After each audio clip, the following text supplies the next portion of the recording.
राज्यात ट्रकवाल्यांचा संप सुरू आहे, टँकरवाल्यांचा संप सुरू आहे। हा सगळा संप बेकायदेशीर आहे का? देशाला वेठीस धरायचंय का? महाराष्ट्राला वेठीस धरायचंय का? बरेच उद्योग वेगळ्या वेगळ्या राज्यातून आहेत आणि मग वेगळ्या वेगळ्या राज्यातून बऱ्याच गरजेच्या गोष्टी असतील, जीवनावश्यक वस्तू असतील, इतर कुठल्याही गोष्टी असतील, त्यांची आवक-जावक केली जाते। आणि मग या सगळ्यावर सरकारने काय निर्णय घेतलाय?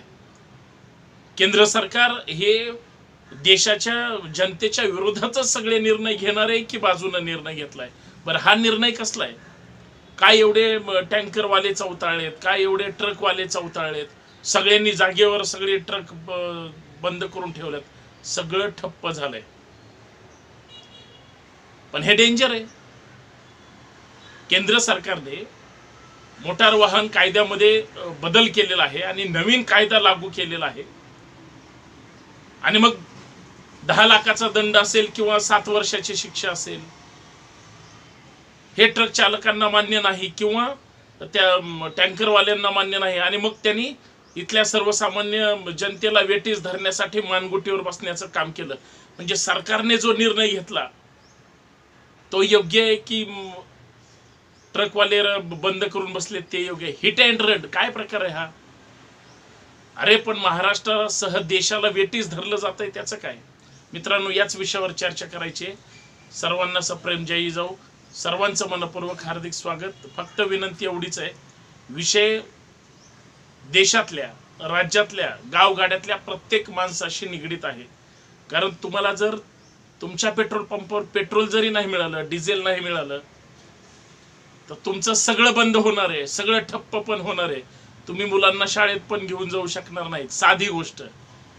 तुम्ही स्वतः प्रवास करू शकणार नाही, ही मोठी गोष्ट। आणि तुम्हाला खायला प्यायला पण मिळणार नाही, ही भयानक गोष्ट। या सगळ्या बाबीचा आपल्याला विचार करायचा आहे, चर्चा करायची। शेवटपर्यंत व्हिडिओ पहा। आपल्या देशामध्ये सन्माननीय मोदी साहेबांचं सरकार आहे।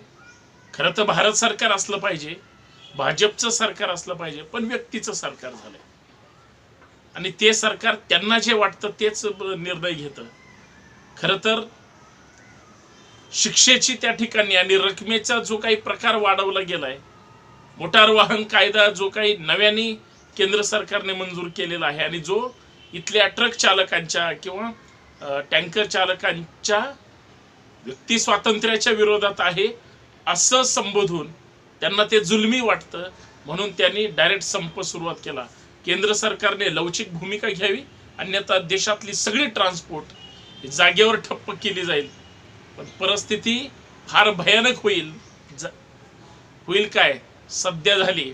आपण महाराष्ट्राची चर्चा करू। बुलढाण्यात पेट्रोल पंप बंद आहेत, टँकर अजिबात वितरित केले जात नाहीत। मराठवाड्यातली तीच परिस्थिती आहे, लातूरची तीच परिस्थिती आहे, इकडे धाराशिवची परिस्थिती तीच आहे, छत्रपती संभाजीनगरची तीच आहे।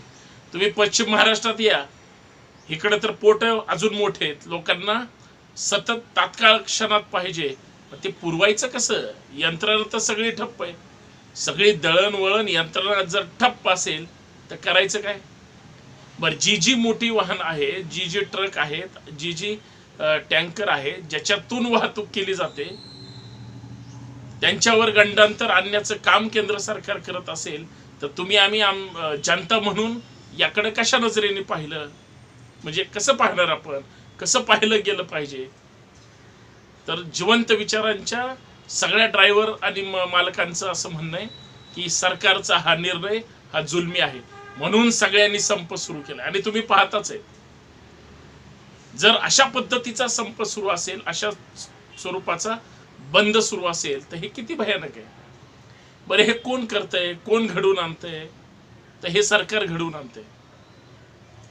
मित्रांनो, महाराष्ट्रामध्ये प्रत्येक यंत्रणा ही दळणवळणावर उपस्थित म्हणजे अवलंबून आहे। शेतकऱ्याचं किती नुकसान होणार आहे? शेतकऱ्यांचा कुणी विचार केलाय? दूध उत्पादकांचा कुणी विचार केलाय? जर दुधाची टँकरच नाही हल्ली आणि दूध नुसतं तसंच त्या ठिकाणी स्टोअर करून राहिलं तर ते चालणार आहे का? भाजीपाल्यांची काय अवस्था आहे? भाजीपाले उत्पादकांचं काय होणार? याचा विचार करायला नको? याच्यावर बोलायला नको? याच्यावर भूमिका मांडायला नको?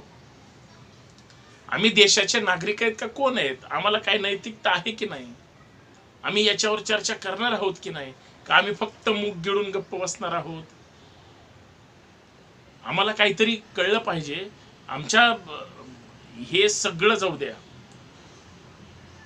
आमच्या घराच्या आसपास किंवा शाळा असेल तर आम्ही चालत सोडू शकतो मुलांना, पण शाळा जर लांब असतील तर स्कूल व्हॅन किंवा इतर गोष्टींनी मुलांना सोडायचंय. आता त्या सगळ्या स्कूल व्हॅन मध्ये आपण वापरतो त्या वाहनामध्ये प्रत्येक गोष्ट आज त्या पेट्रोल डिझेलवर CNG वर अवलंबून आहे. पण ते वाहतूक करणारे टँकरच सगळे जर बंद असतील तर, आणि तशी परिस्थिती केंद्र सरकार विरुद्ध ड्रायव्हर आणि ट्रान्सपोर्ट वाल्यांचा वाद सुरू आहे, पण तो सर्वसामान्यांच्या जीवनावश्यक बाबीशी आणि जीवाशी खेळला जातोय. पण कायदा का केला गेला, काय प्रकार आहे हे सगळा, याच्यावर कुणी चर्चा करणार आहे की नाही? आज खास करून तिकडे हरियाणा असेल, राजस्थान असेल किंवा पंजाब असेल, दिल्ली असेल, मध्य प्रदेश आणि सगळ्यात मोठा महाराष्ट्र असेल, देशाच्या कानाकोपऱ्यातून महाराष्ट्राकडे सगळं येतं. तुम्ही पंजाब आणि त्या तिकडच्या पट्ट्यामध्ये जर गेलात तर देशभर गहू असेल, तांदूळ असेल, हा पूर्ण वितरित केलं जातं. फळांची, भाजीपाल्यांची काय अवस्था आहे? फक्त ट्रेनवरच सगळं भागणार आहे का? त्याच्यातून सगळं पोचणार आहे का?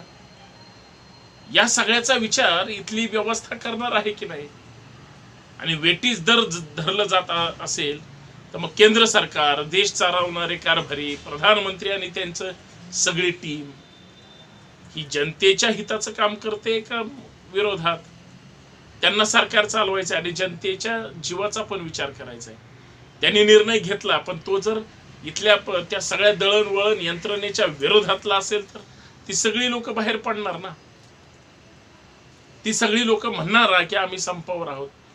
मित्रांनो, सध्या अशी परिस्थिती देशामध्ये की सगळीकडे चक्का जाम सुरू आहे. म्हणजे त्यांनी रस्ते नाहीत बंद केले, गाड्या जिथं त्यांच्या पार्किंगला असतात तिथून हलवल्याच नाही.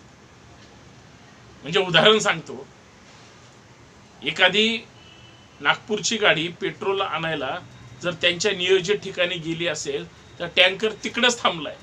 तीच परिस्थिती मराठवाड्याची, तीच विदर्भाची, तीच पश्चिम महाराष्ट्राची, तीच कोकणाची. ज्या ज्या ठिकाणी टँकर भरायला गेले ते परत वापस आले नाहीत. फळभाज्या आणि इतर गोष्टी तर तुम्ही बोलूच नका. आणि मग सगळं म्हणजे पेट्रोल, डिझेल आणि इतर गोष्टी जर वितरण करणाऱ्या स्टॉप असतील तर बाकी सगळं स्टॉप. देश वेटीस धरला जातोय. बोलणार आहात की नाही? प्रत्येक माणूस वेटीस धरला जातोय. चर्चा करणार आहोत की नाही? आणि सगळ्यांनाच सगळं कळत असून सुद्धा कुणी बोलायला तयार नाही. मुख गिळून गप्प बसणाऱ्यांची संख्या जास्त झाली आणि मग ते काहीच प्रश्न सोडू शकत नाही, ही अवस्था झाली. टँकर आणि ट्रक चालकांचा संप जर योग्य असेल तर त्याला सगळ्यांचा पाठिंबाच आहे, परंतु सरकारने वेळीच लक्ष घालून या सगळ्या गोष्टीतून मार्ग काढला पाहिजे. चर्चा, संवाद झाले पाहिजे, नाहीतर सगळं बंद पडेल. लक्षात ठेवा. धन्यवाद.